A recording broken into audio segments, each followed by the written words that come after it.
Practice quiz number 4. We made it all the way to practice quiz 4. This has got some stuff from 8.1 and 8.2, and I guess I'll just sort of say off the bat, essentially these guys are in order. These first 3 are variations on the fractions that we were doing in 8.1. And then the last 4, right, with these sort of multiplication setups are integration by parts stuff. So that's kind of the breakdown, just at a glance. So let's dig in. Our first one is a fraction. It is, right, integral 4 over x squared plus 16. What you want to look at for these fractions is you want to compare the degree on top versus the degree on the bottom. And in particular, keep an eye out for stuff that would match some of the inverse trig. This matches pretty closely with the arctan. The arctan formula is, right, 1 over a squared plus x squared. That becomes kind of 1 over a arctan, or as the book would write it, tangent inverse of x over a. So we've pretty much got that. You know, these are flipped, but that doesn't really matter, right? If it's addition, you could have 16 plus x squared, you could have x squared plus 16. The order there doesn't really matter. The other thing that's different is there's a 4 on top, but that's just a matter of saying, okay, well, then this would be, right, kind of 4 times, right? This is kind of 1 over x squared plus 4 squared dx, right? So then we can say that would be 4 in front times 1 over 4. Hey, Thomas, you maybe are hearing my cat crying out for the bird outside the window. He's just really after this bird. Not gonna happen, my friend. Anyway, 4 times 1 over 4, so of course this stuff would just cancel, right? So this in the end, I guess, would just be 1 arctangent of x over 4 plus c. So in general, right, it's this arctan form. It's got this sort of square plus constant over a constant. It wouldn't work as a natural log style because the size of the powers doesn't match up. So that one's going to be an arctan. The second one, part B, is kind of a variation. So what we're doing here is we're doing 4x on top. So the integral 4 times x. And we've changed the bottom just a little bit, x squared plus 9 dx. So the constant on the bottom is different, but kind of the main format of the bottom is the same, the square plus a number. This is a squared value, of course. And then the top is 4x. Now the difference here, right, now that I have this x on top, this one I can do as a u sub, because, right, what I can do is I can let u equal the denominator. And then when I do that, right, my derivative, du dx, would be 2 times x. So dx, right, would be du divided by 2x. So the 2x I would get from my sort of derivative of the u versus the 4x up top. Those guys will cancel each other out, right? They're sort of set up perfectly to cancel each other. So this one works as a pretty straightforward u sub, right? It's just one of our natural log style. Of course, as always, right, you know, 4x, 2x, there's going to be some cancellations there. This would leave us with essentially, right, the integral of like 2 and then 1 over u du. So then that's just going to be 2 times natural log of the absolute. So 2 times the natural log, what was our original? X squared plus 9 plus bc. That's the basics there. So that works because, right, the degree kind of drops by 1 as you go from the bottom to the top, which is consistent with, right, this natural log type derivative that we can sort of find via this u substitution.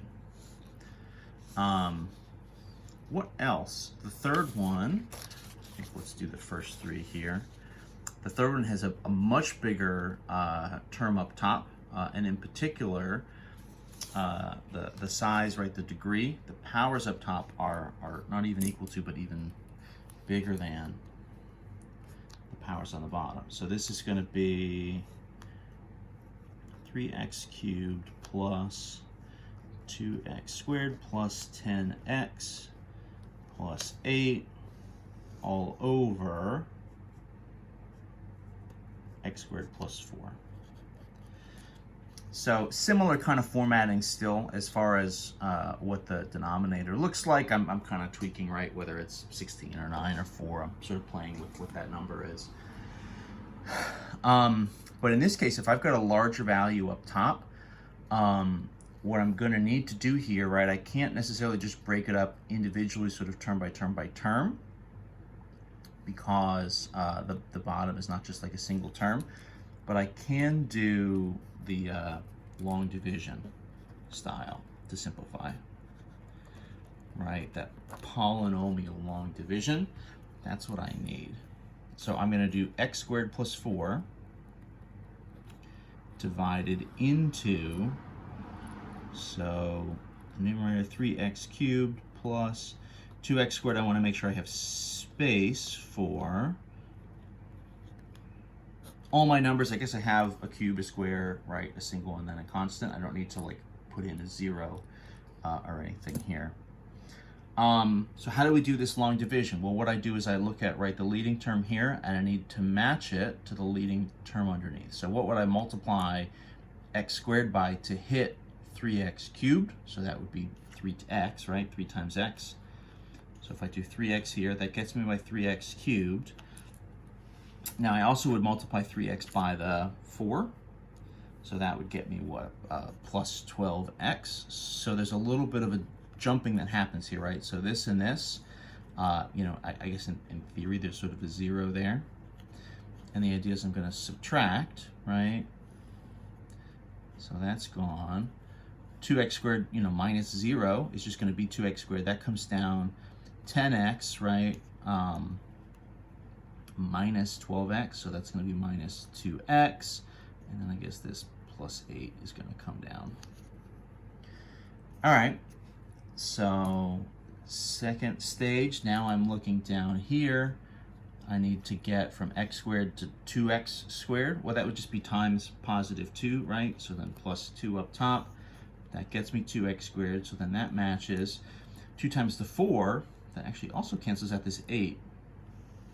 So that's interesting, right? Minus, minus, you know, this is essentially a plus 0 here in between. So that's out, minus 2x, right? So that carries down, and then the 8 is also gone. So what this becomes for us then is 3x plus 2, and then our remainder, right, minus 2x over x squared plus 4. Oh, crap. There we go. Sorry, that was out of frame, not so helpful. Right, so you've got 3x plus 2, your remainder here, right, what's left over, I shouldn't have written those as x's, of course, right, because x is a thing for us, right, so that's just nothing, right, so what's left is the minus 2x. At that point, we're done, because we've gotten just to multiplying by a constant. There's no way I can get from x squared to minus 2x. I'm not going to multiply by a minus 2 over x or something. We're not really doing that. So taking that form of it and then rewriting it here in my integral. So this should be, right, 3x plus 2 minus 2x over x squared plus 4 dx.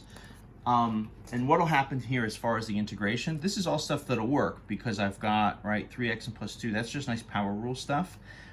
2x over x squared plus 4, that's pretty similar to what we did here as a u sub. So once I have it, then I have, you know, right, either a 2 on top, and then the x squared plus 4 would be kind of arctan style, or this 2x, and then the x squared plus 4 that would work as a natural log.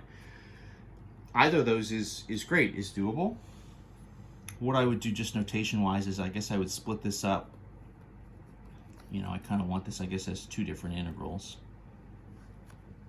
because I need to do a u sub on that sort of third term. I'm not going to do a u sub here. So this would be, right, 3 over 2x squared plus 2 goes to 2x minus, right, this guy, boy,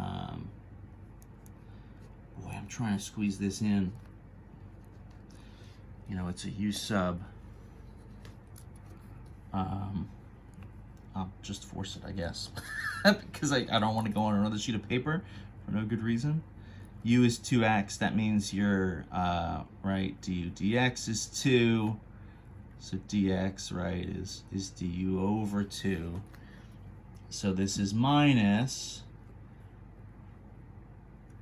oh no, I'm sorry. Obviously this is 2x, right? 2x, 2x. Oh, and that cancels out like perfectly. So that's nice, right? So this is kind of, oh, there's just no way to fit this all on here.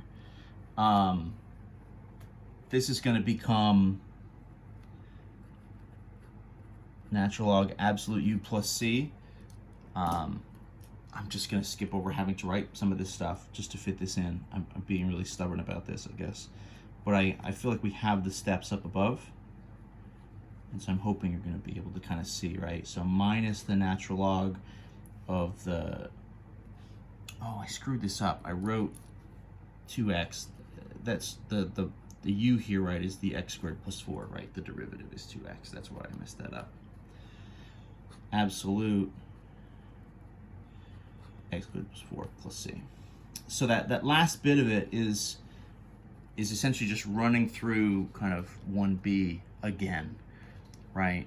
In this case, where the 2 and the 2 kind of match up perfectly and cancel. So the final version there is a couple power rules and then this sort of natural log to do the last thing, and then of course plus big C. Sorry that got so cluttered. I'll be better about leaving myself some more space next time. But that's the first three. So that's the 8-1 kind of section of the quiz.